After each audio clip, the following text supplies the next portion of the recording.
Baby!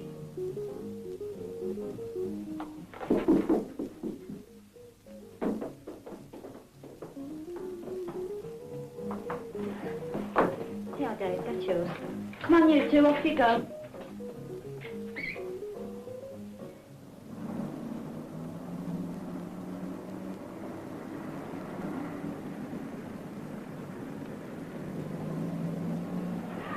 Well, Christopher and David, how'd you like your new home? Yes, thank you. What do you particularly like about it? Well, we don't have to boil every drop of water now, whereas in the old house we did. And another thing is that of a night time, we have a splendid view all over the city. It's all lit up. Must be nice night, sir. Yes, it is. What about you, David? Well, I like the fire because once you light it, it keeps in all the night and keeps it nice and, the house nice and warm.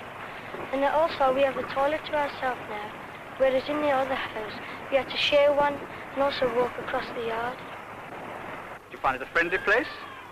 Oh yes, because on the top floor we have many friends up there. What do you think of the buildings? Are they too modern for you? No, they're not too modern. Anything you miss from the old place? No. None really. Glad Good. to get away, really. I say we're glad to get away, really. Good. Well, I don't want to keep you. Goodbye. Bye. Bye.